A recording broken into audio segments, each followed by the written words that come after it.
How's it going, everybody, and welcome back to another video. I hope you're having a great and lovely day so far. This was a video that took a little bit of time to make, which is why I didn't have another video listed last Saturday, because honestly it took a couple of tries to try and figure out how to properly articulate my thoughts on the subject of the iPad Pro. At first, it was going to be more of a rant, and then it turned into a video of sympathy and hope, and then it kind of became a tangent of bouncing back and forth in between the two. And I knew that it wasn't a topic that I could easily explain in a mere matter of 10-15 minutes or so, but more or less topic points that I'm able to kind of follow along so I can stay on track and let you guys know kind of how I feel. This will also be in a longer video style, not necessarily a podcast, not necessarily an essay, but a little bit of in between. Let me know what you guys think, because the idea of a podcast has been something that's been running through my brain a little bit, and I think it would be interesting because I have quite a few topics I could talk about. But just let me know how you guys feel about it down in the descriptions and the comments below. And most importantly, like and subscribe for some more amazing juicy content like this. And without further ado, let us begin on the iPad. A case of lost identity. Now, what exactly do I mean by that? Well, first, in order for us to get into why I think the iPad has no identity, we need to go into a little bit of my own personal background when it comes to video editing and how I came across the iPad to begin with. Several years ago, before I got into the idea of becoming a content creator, I was obsessed with gaming. I was the gamer guy in the group. I was traveling a lot at the time, so I couldn't have a desktop. So instead, I opted for the giant, bulky, heavy, always running hot even while idling laptops that would just barely fit in the parameters of what you would consider to be portable. And I didn't mind. The only thing that mattered to me at the time was how many FPS do I got, and is that going to affect my KD ratio? But at some point, something had kind of started to click a little bit in my head. The idea of becoming a YouTuber was something that I had wanted to do ever since I was a little kid, watching Markiplier, Jacksepticeye. It was just something that I knew I wanted to at least give a solid try. And after looking up a couple of YouTube videos, I tried to put a couple of things together, but at the time my laptop wasn't up to snuff with video editing, and I had realized it was a completely different beast at the time as far as what kind of power that you needed. So I had to put a temporary hold on things. Fast forward a few more months, and I had just recently graduated a technical course that I had taken. It was over a year in length, and I was very excited about it at the time, and my laptop had finally started to bite the dust, so I took the opportunity to upgrade. So I had gone with the Alienware R3 M17 laptop, which kind of ticked all the boxes for me at the time. It still allowed me to play video games reasonably well, but it also had the specs that I needed to start video editing for the first time. I didn't have anything crazy as far as gear. My laptop was about 80% of my entire cost of everything. I just had an old iPhone that I was using at the time. I believe it was my iPhone XR. And I just started recording as many clips as I can and stitched them together, and that's how this channel became a thing. You can clearly tell in some of my earlier videos that I was definitely kind of learning, building the plane as it was in flight, so to say. But, as the title says, we all start somewhere, so I'm not upset about it. That's why they're still up.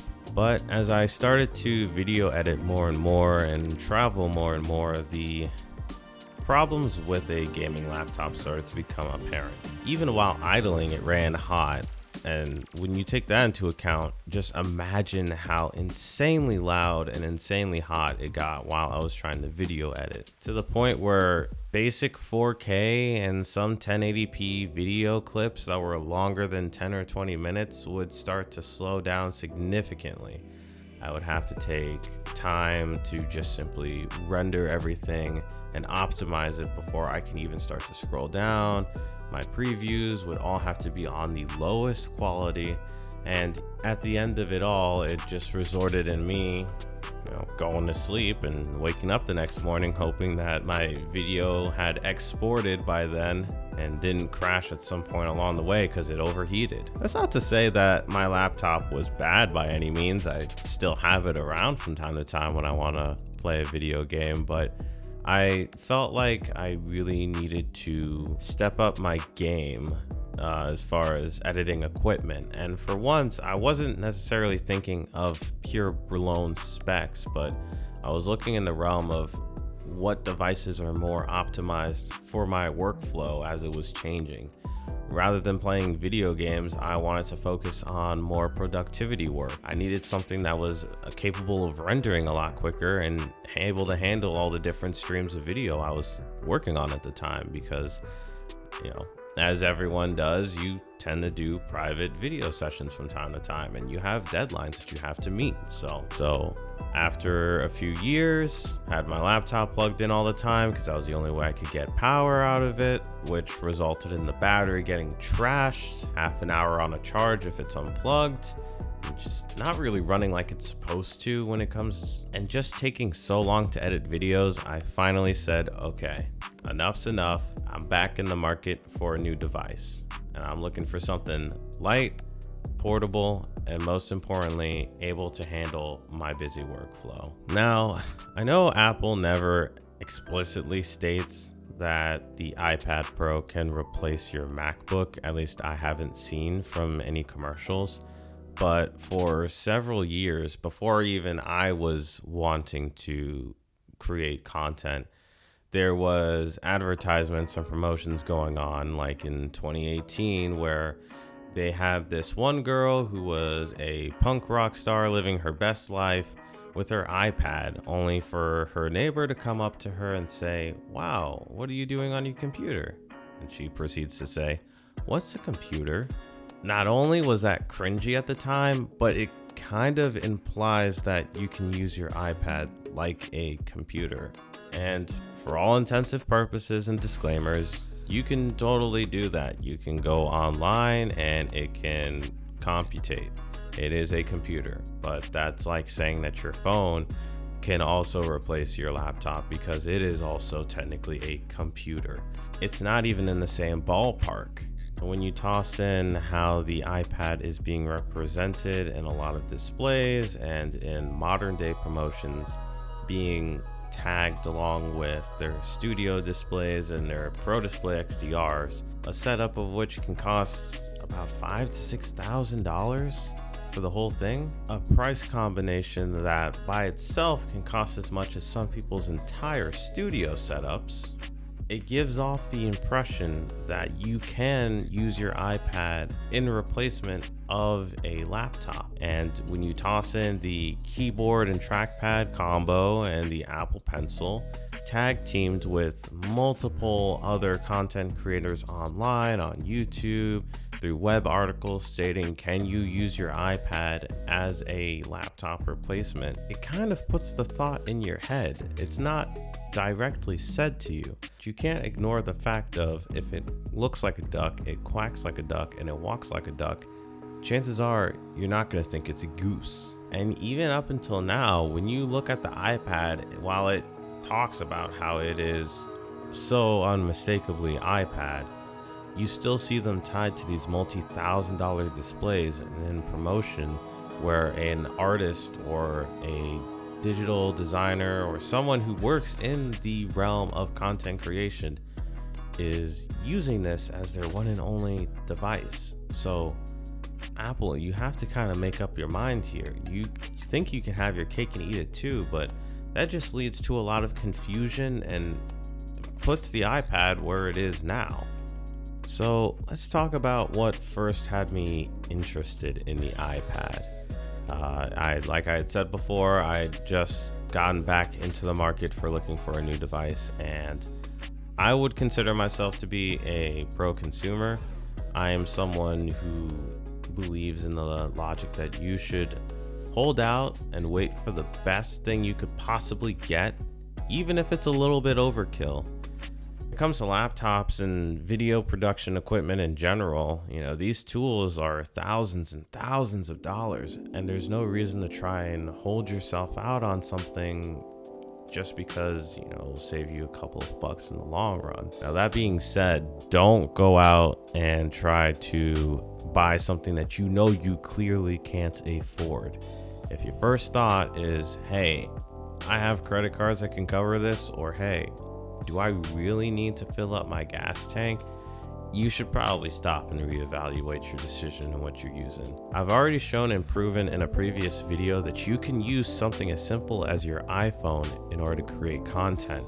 And believe it or not, my Freedom in the Forest video that I had released recently was shot in its entirety using nothing but an iPhone. A lot of other YouTubers, myself included, stitch together a lot of content that are shot with their professional grade cameras as well as their iPhones, and most people can't tell the difference. It just goes to show two things. One, it's more about the practical application as well as how you utilize your equipment that can really determine whether or not it looks amateur quality-ish.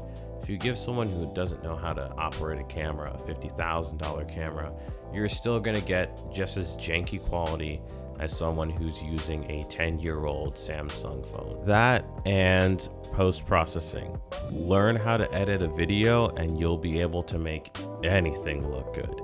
Trust me, I know. Tangent off to the side, I had a pretty decent budget that could be set aside for a device, so I wanted to tick off all the boxes, or at least as many as I could, for a device that was on the consumer market. So I had wanted something that was portable, lightweight, able to handle up to a minimum of 4K video editing with a little bit of 5 and 6K video editing if possible, so that way I can have a nice future-proof buffer for when I make more complicated projects. Meaning in some way, shape, or form, it had to combined cut down the total amount of time that I was using to make my YouTube videos. It doesn't make sense to buy something that's going to make it even longer or more difficult to make videos. And surprise, surprise, seeing the promotion at the time, I thought that the iPad could have been a legitimate replacement for my current laptop, as it was stated everywhere. Now, I know a lot of Mac users and iPad users who are veterans probably collectively facepalmed when I said that, but at the time, the only Apple ecosystem I had was my AirPods and my iPhone at the time. I didn't have an interest in using macOS because, as someone who grew up in the Windows background, I just didn't want to deal with the transition and having to get used to a completely different operating system. And admittedly, Intel Macs kind of were not the best. They got just as hot, they got just as loud with the fans, in some cases maybe even a little bit louder, and let us not forget the dreaded butterfly keyboard. So probably for the best that I didn't immediately spring for a Mac, because if I had tried to get a Mac earlier, I probably would have been deterred off of Mac OS as a whole. So getting very few tidbits of knowledge about how Apple had just recently released its ARM-based M1 chips and how the iPad Pro had just gotten that chip inside of it, I was thinking, hey, it has the performance of their laptop, which is currently breaking all bounds as far as what a thin and light can do, and it's in an even smaller and thinner package with an updated screen, and when I don't need it as a professional productivity tool, I can just take it out of the keyboard and use it in my bed to watch YouTube videos? Well, sign me up. Take all my money. How much is it? And 1 week later, I was the proud owner of an iPad Pro, the 12.9-inch 2021 model with the M1 chip, and I couldn't have been any more excited. I would say it was at that point where I had officially peaked, and it is all downhill from here. Or at least in 2020 hindsight land, where you know exactly how everything's gonna play out all the time because it already happened. Now, before I absolutely dog on this thing, I do want to admit there were quite a few positives that I had with it. The build quality and the construction of it was exceptional. Better than any other tablet I had tried at the time, which were all Android, so not sure if it's the best Apple iPad, as I haven't had a whole ton of experience with other ones, but it definitely felt solid and bulletproof in my hands. When connecting it to the keyboard, it was seamless every single time, no problems with it. While I was not a big fan of the rubber on the keyboard, it was relatively comfortable to type on, and the Magic Keyboard, for something so thin, has an incredible amount of travel. I was very happy to type on it for hours. The speakers on it were surprisingly loud for a tablet, so much so that on occasion I would actually just use the built-in speakers rather than having to deal with laying in bed or sitting with my AirPods in my ears. So I never had to worry about my AirPods dying after watching a movie because, well, I didn't really need to use them. Of course, the big heavy hitter and the reason why I sprung for the 12.9-inch over the 11-inch iPad Pro is because of that.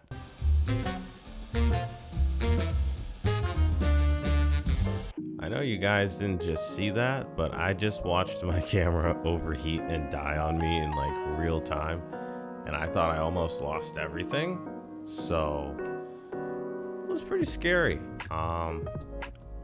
Camera, it's definitely the next thing I'm upgrading because this bad boy is almost old enough to drink. So where was I again? Having your stuff almost get corrupted on you really just kind of tanks your flow, but I digress. The piece de resistance of the iPad Pro is the Liquid Retina XDR display. Using mini LEDs across 10,000 local dimming zones, meaning about on average 4 pixels are controlled to a zone, meaning each zone only has to take care of 4 pixels. It allows for you to get the best, the Liquid Retina Pro Display XDR.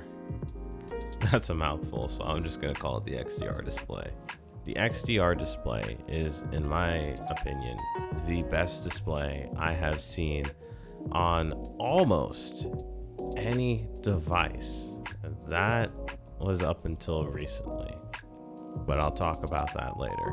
Being able to get up to 1000 nits of brightness for regular content and up to 1600 peak nits of brightness for HDR content, it is truly incredible to look at in such a small form package.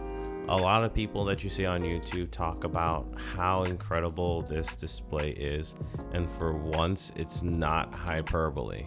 If you have not got the chance to, I highly recommend you go to like an electronics store and see if they have one on display, just so that way you can be able to watch some 4K OLED TV videos that they have on display on those things. They're incredible. And just when it can't get any better, they put a little sprinkle of ProMotion on there, which, for those of you who don't know, ProMotion allows the iPad to adaptively change its refresh rates all the way down from 24 Hertz when not being used or while reading, all the way up to 120 Hertz for gaming and quick scrolling through apps. It makes everything buttery smooth and just a great thing to use. Once you go ProMotion on an Apple device, it is very tough to go back. And last but not least, the performance. Just like how the M1 chip is exceptional in the MacBook Air, it is just as good in the iPad Pro.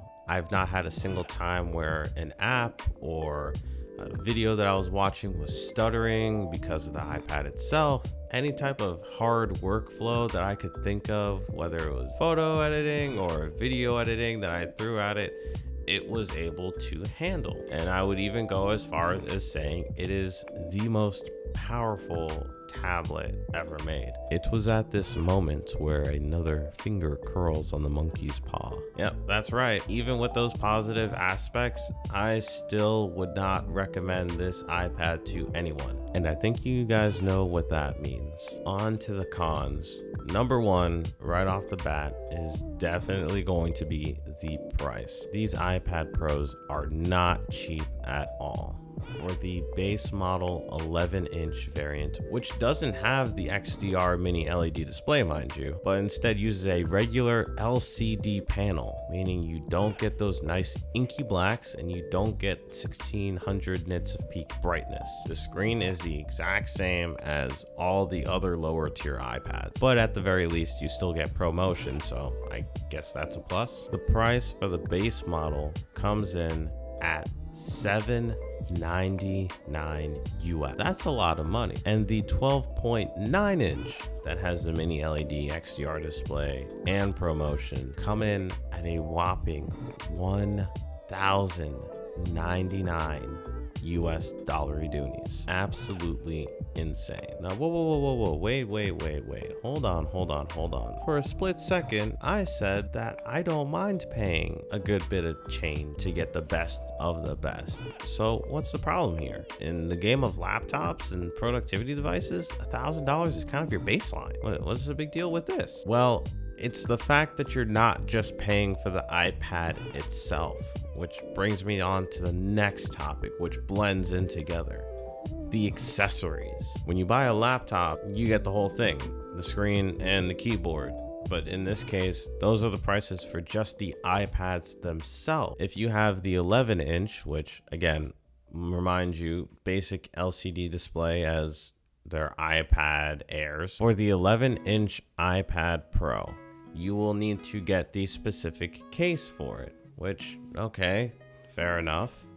How much is it? Oh, it's $300 US, which means that the price of the iPad has just jumped from about $800 to $1,100. That is a lot of money. Toss in the Apple Pencil for $139 and $1,239 US. Now keep that number in your head, okay? Keep that number in your head because they're going to come back to it. Now let's do the 12.9-inch iPad Pro.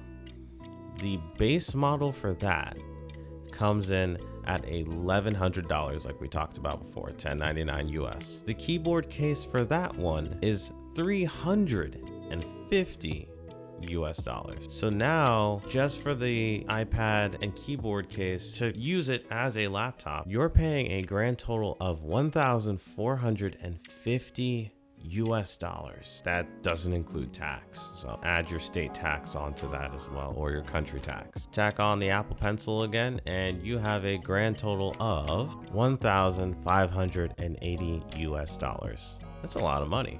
Okay, so you've told me to hold on to this number, and now you're telling me this number. That's still not a whole lot of money for like professionals. What's the big deal? Well, it turns out the base model comes with only 128 gigabytes of storage. That's right, ladies and gentlemen, 128 gigabytes of storage. About what the base amount is for most people's iPhones. That is how much you get on a quote-unquote professional device. Compare that to the MacBook Air that has the exact same chip on there, and for $1,000 on the Apple Store, or as low as $800 when refurbished, you get a base storage amount of 256 gigs, and that's not even meant for professionals. If you try to bump up the 11-inch iPad Pro to 256 gigs, you're looking at $899. Or if you're going for 512, which for a lot of people they consider to be the bare minimum for a pro device storage amount, you're looking at $1,100 for the 11-inch iPad Pro, which has the same LCD display as the iPad Air. What? And that doesn't include the extra $430 that you have to spend for the keyboard and Apple Pencil. Hop onto the 12.9 inch and you're going to be paying $1,200 for the 256 gigs, or a mind-blowing $1,400 for 512 gigs, which again does not include the keyboard and Apple Pencil, which will bring you up to almost $2,000 right there on the spot. And that's pretty expensive for a lot of people, you know, even for a tablet that's meant for professionals, when you can easily get a decent laptop and a Wacom tablet if you're a designer. To have to raise the price up that high just to get somewhat decent specs and toss in the accessories, quote unquote, which are mandatory, I think it's a bit obscene. And while you might think, well, it's supposed to be lighter and more portable than the MacBook Air or other laptop competitors within the $2,000 price range, it's really not. With the keyboard case and Apple Pencil, it comes up to about 3.125 pounds, which is actually heavier than the MacBook Air, you know, is its main competitor right now in the can it replace your laptop segment. While it does have a smaller footprint, it's still going to be quite the amount of weight in your backpack for what is a tablet with a glorified keyboard case. But you know what? I can forgive all of that. I've dealt with much worse before in the past, and that was because I wanted the software. But you know what? I can deal with all that, right? That it's expensive, it's still pretty heavy for what it is, and it kind of gets a little bit ridiculous as far as specs. But you know what? That's fine. As long as the software is where I need it to be and it helps to increase my productivity, that's all that you need in a professional device. It's a tool at the end of the day. So how does it handle that? Do you really think I'd be making this video right now if the software was good and actually increased my productivity? Nah, chief. During the period of time that I had it, which was for the better part of a year, I dealt with iPadOS 15, which was just a glorified version of iOS 15, but with less features, surprisingly, which at the time meant, yeah, a lot of the things that I would do on my iPhone, things that I would do on the iPad, but a little bit bigger, which isn't always, you know, a bad thing. You know, there's a lot of stuff that you can do on your laptop that you can also do on your phone and vice versa. That's part of having a good ecosystem, is that you can kind of blur the lines between two devices, so it's not such a jarring jump when you have to switch from one device to another. But in this case, the M1 chip was being held back significantly because of the software. There were publications coming out saying that professional apps that were being used at the time, like LumaFusion and Procreate, could only use up to about 5 gigs of RAM at the most, which is crazy because these things come with 8 gigabytes of RAM stock, because these things come with 8 gigabytes of RAM in their base configurations. Which, side note, I know we're done with the price talk, but if you want to upgrade to 16 gigs of RAM, which you wouldn't be able to use anyway, you actually have to upgrade your storage to either 1 or 2 terabytes, which let's just say for a tablet that's running the same OS that your phone is pretty criminal price wise. The level of multitasking that you're able to do on the iPad, while it is there in the most simplistic sense of the word. You're able to use what's called slide over, where you can have 2 apps open side by side. You have to make sure you select in which order you want the apps to open up, and then you get to choose a third app, which will be open in slide over, which will have it appear as a thin slim bar, which you can slide over from one side of the screen to the other, I guess. Not entirely certain where that would come in handy, unless maybe you're doom scrolling through Twitter, or I guess you could watch a YouTube short, since they're all in portrait mode anyway. And then on top of that, you get to have a picture-in-picture video or playing in the background up in the corner. But who watches videos like that anyway? And that was about it. That was the extent of your multitasking capabilities when it came to iPadOS, at least in regards to first-party applications and general use. There were some workaround apps that tried to create a pseudo desktop But I think when you have to pay $15 for a third-party developer to create an app that mimics what a real desktop environment is, you've kind of done goofed with your hardware. And speaking of third parties, there aren't a lot of them, like at all.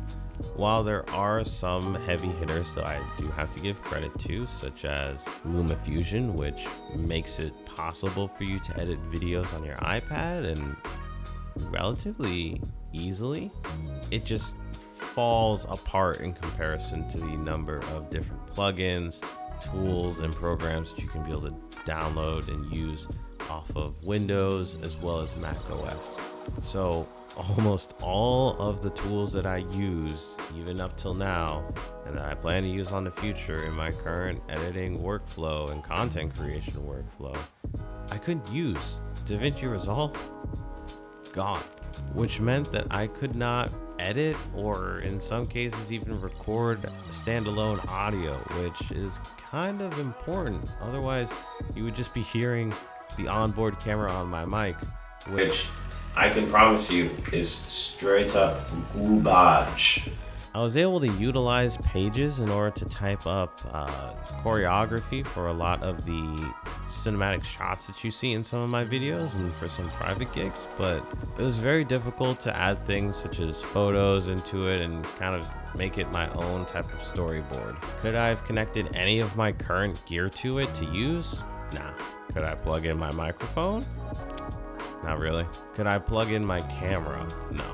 It just wasn't able to utilize any of my stuff, and it wasn't able to work with any of my tools because, well, I couldn't use any of it on an iPhone, and that's what the iPad had to work with.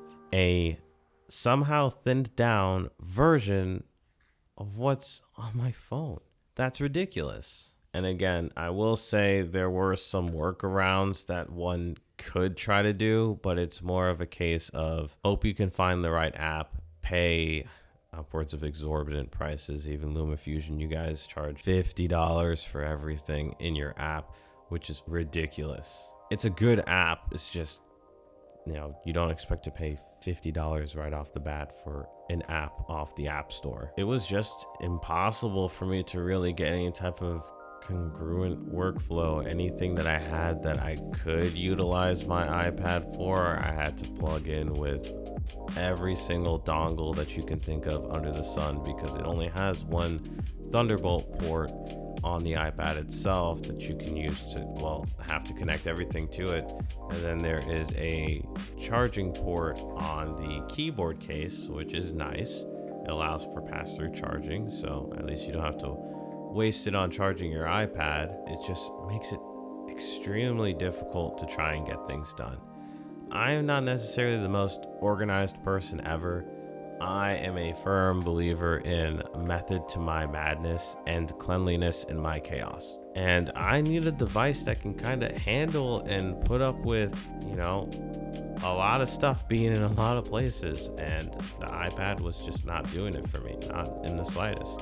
And I harp on this part a lot because I feel like that's the one thing that really kind of sealed the deal for me when it came to using my iPad. Now, before I get on to my next segment, which is a little bit more lighthearted and not as sad as hearing about, data corruption, one thing that I do want to bring up is a very common, I don't want to say misconception, but it feels like a very common phrase that gets thrown out a lot to people who do try to use their iPad or get iPad Pros and want to get more out of them than just a device for watching movies and YouTube.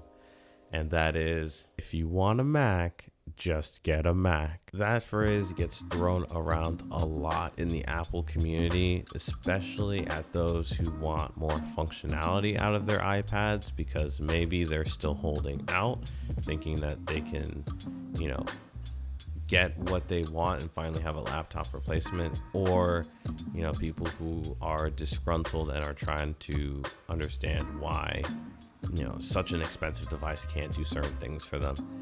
And For me, I think it is at best a backhanded compliment, and at worst just arrogance, just ignorant to say, well, if you just want this, then just get that. I think it's perfectly fine for people, including myself, to want a device that operates like a tablet when you want a tablet and can operate like a pro device desktop when you want that as well. There's no reason why using that same type of logic but in a different aspect would be like saying there's no reason why the iPhone or any smartphone in general should have a camera on it, because you can just get a professional camera. If you wanted to use a camera, just get a camera. There's no reason why it should have a music player on it, because, well, if you want a music player, just get a music player. It sounds a little bit silly to hear in that regard because, well, of course, why would you not want to have a device that can perform multiple functions and uses for it? And I think that's where a lot of iPad users are at. So just because they are in the boat where they want to have more functionality, that doesn't mean you should, inherently throw the case of, well, just get something that has more functionality. Because, well, and I think it's in the same boat as people who say if you just want a Mac, get a Mac. Because honestly, some people don't want Macs. They want to have dual functionality. And there's no reason as to why they shouldn't.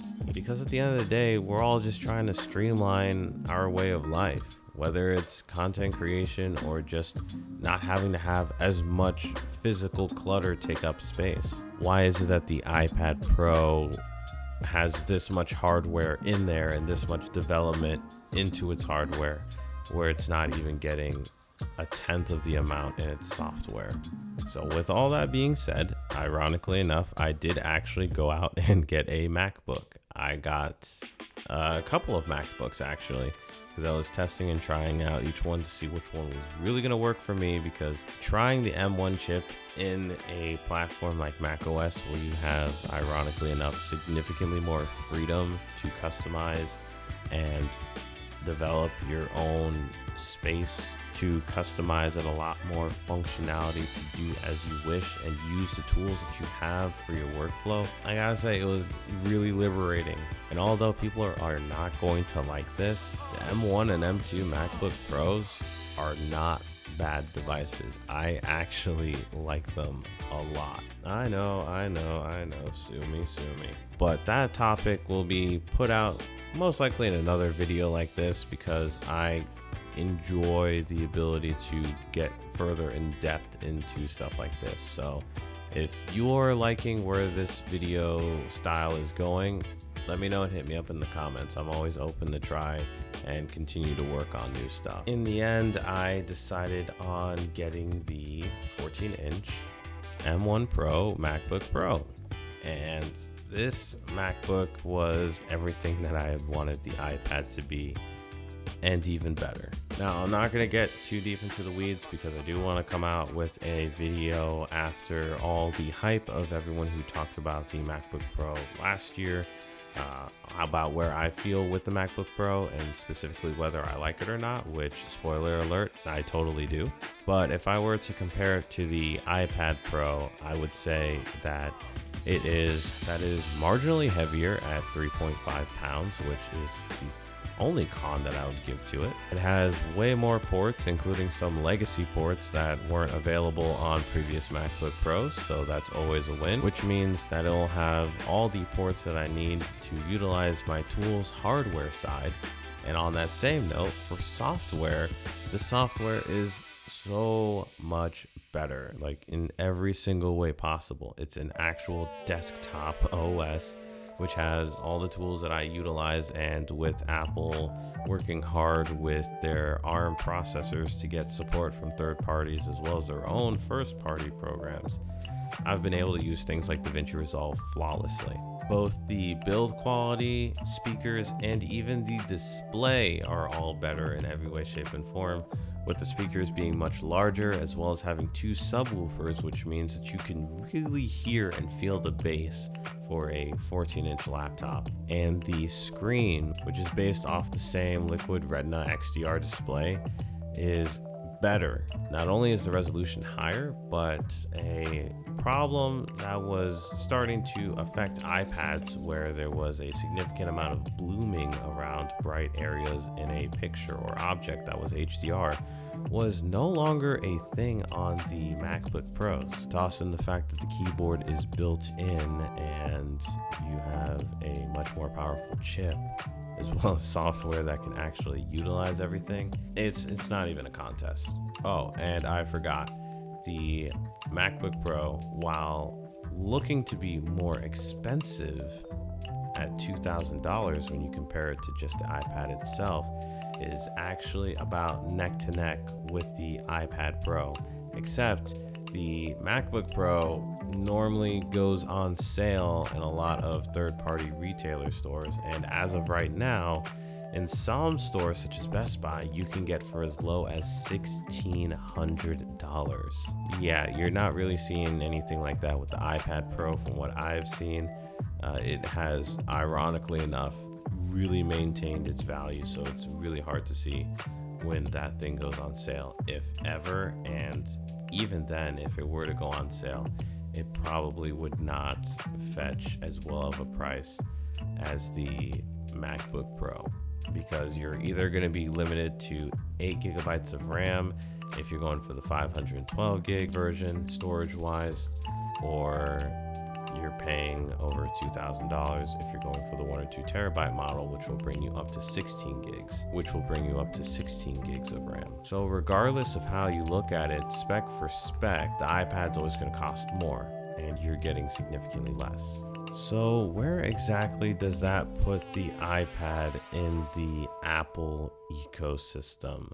I'm not entirely certain. It seems like the iPad is supposed to be the middle ground as far as when you want to consume media but your phone is too small, or you have light productivity work to accomplish but your MacBook is too big, I guess. Maybe if you were to have a desktop, it could apply, but you're still using the same software that you're using on your phone anyway, so it's not exactly like functionality wise the two are different, so you can still get everything handled on your phone. And once things become too difficult for your phone, there's only a very slim margin where the iPad can fit in between before it gets too difficult for that even, and then you have to use your MacBook anyway. So I'm not sure where the iPad is supposed to fit. Ultimately, it just continues to come back to software.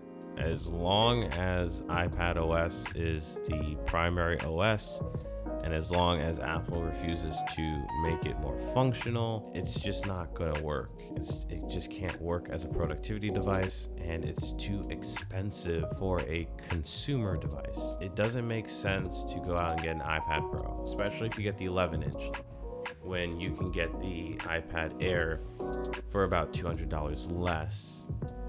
Or if you're going for the 12.9-inch iPad Pro, it doesn't make sense to buy that for $1,100 when you can just as easily save up a little bit more and get a MacBook Pro that's on sale. Assuming that you're also going to be getting the keyboard and Apple Pencil. So I don't understand exactly why Apple had put the iPad in this type of situation, because it really feels like the only reason why you get an iPad Pro in this case is because you just, I guess, want to flex on everyone, or because you just have that much money to burn that you're willing to pay thousands of dollars just to have that 5% sliver of your productivity line filled in, even though it could just as easily be filled in by, you know, your iPhone or your MacBook or laptop. Although there are some hopeful aspects of the iPad Pro in the future. With the possible Apple event coming in late October, we're going to be able to see the release of the M2 iPad Pro, which is going to have the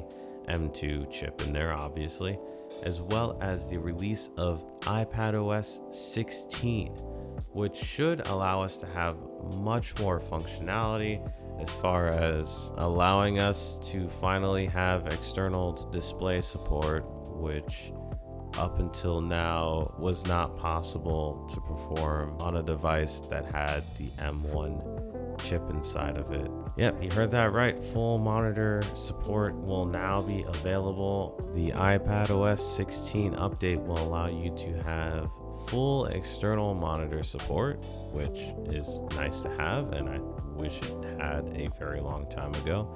And it will also utilize something called Stage Manager, which I have tried it out in beta testing for macOS Ventura, which, note, this feature is also going to be available on the MacBook, which again kind of defeats the purpose of putting it on the iPad to make the iPad special, but I digress. It will allow you to have 4 workspaces available at any point in time that you can choose from the left side of the screen, and you can have up to 4 apps available in each workspace, meaning if you do the math, you can have up to 16 applications open, and you can also have an extra 4 applications open on your external display using the full monitor support, which is all fine and dandy. It's a creative way of having multiple windows open, and it's similar to mission control on the Mac. From what a lot of beta testers are telling us, the iPad seems to have each of the windows kind of snap along certain predetermined sizes, which range from slide over sliver to iPhone to half the size of the iPad, and that is about it. There's not really any real freedom as far as being able to resize any of the apps, and it's very difficult to even have the apps be side by side with each other because there's no form of snapping or magnetic tool that you can utilize to kind of have each of the windows open to each other. They just kind of naturally overlap on each other, kind of. I mean, I guess that's kind of a side effect or a byproduct of having multiple things open, but most people don't really leave everything stacked on top of each other. So, I mean, why? So that's one issue that people have been dealing with. And the other is, remember that full monitor support I was talking about earlier? Yeah, it doesn't work for a lot of people. Multiple users and beta testers have been saying that when trying to connect the iPad to their external display, it'll either cause the iPad to crash. Multiple apps that were working in Stage Manager before on their iPad will no longer seem to work on their external display, or will say that they are not compatible. In some cases, trying to open games or videos will just cause the entire app to rotate sideways as if though it was being displayed on a gigantic iPhone, so you would be stuck with it in portrait mode. Some displays just simply wouldn't work at all and instead would do what iPads have been doing for the longest time and mirroring the iPad screen in a 4:3 aspect ratio, meaning you get 2 giant thick black bars on either side of your screen, removing in some cases up to 60% of the screen with dead space while having the iPad mirrored, which I don't think there's any use case scenario that exists where you would want to have your device mirrored and black barred at the same time. I don't think anything like that is like actually usable in that state. And for the icing on the cake, as far as problems with what is supposed to be coming in the future with this software, it's only usable on M1 equipped iPad Pros and most likely the M2s when they get released.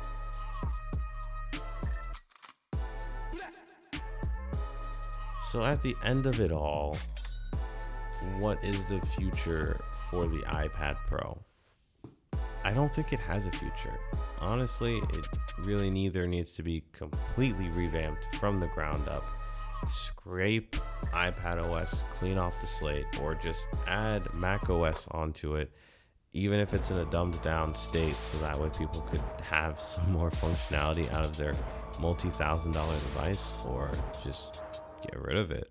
You know, I'm sure there are digital artists out there and teachers who use the iPad Pro and love it and hate to hear about the potential idea of the iPad Pro going the way of the Dodo, but it just honestly seems disrespectful to the entire Apple community and those who enjoy iPad to have a device that is meant to be for professionals, but in reality can only allow you to play cut the rope and temple run. And with that, ladies and gentlemen, I conclude the end of this video.